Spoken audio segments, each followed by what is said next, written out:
Let's make sourdough discard whole wheat English muffins. In your KitchenAid bowl, mix together 4 ounces of water, 1 tablespoon of honey, 2 teaspoons of yeast, and then mix this together really well.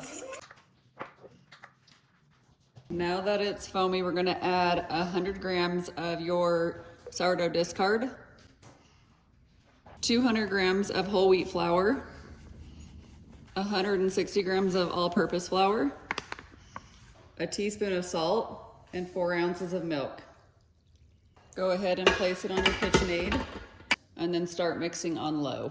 Now that it's starting to form a ball, I'm gonna knead it for about 8 minutes. So now that it's been 8 minutes, I'm gonna go ahead and turn this off.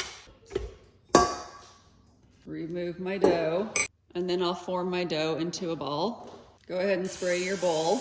Add your dough back to it, cover, and let it rest for 1 to 2 hours or until it doubles in size. Now that my dough is done rising, I went ahead and got a baking pan out and I lined it with a silicone mat. You can use parchment paper too. And then I'm just going to put some of this cornmeal on the top of this. And then go ahead and set your pan aside. This is what my dough is looking like.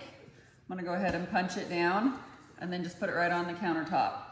And then I'm going to divide this into 10 pieces.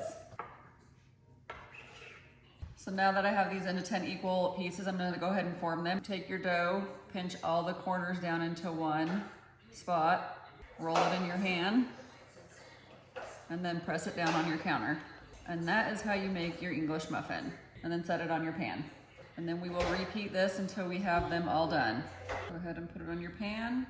Now that I have them all formed, I'm gonna sprinkle the top with some cornmeal and then cover and let them rest for another 30 minutes. Next up, go ahead and heat your cast iron over medium heat. Now that my cast iron is heated, I'm going to go ahead and place 3 of these English muffins on here. And then I'll place the lid and then let these cook for like 5 to 7 minutes on each side. Now we're gonna go ahead and flip these over. And then place your lid and cook for another 5 minutes. If your cast iron gets too hot, definitely turn it down. Go ahead and remove your English muffins.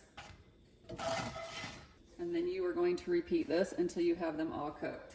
I will put the recipe in the description below, and then follow me for more recipes.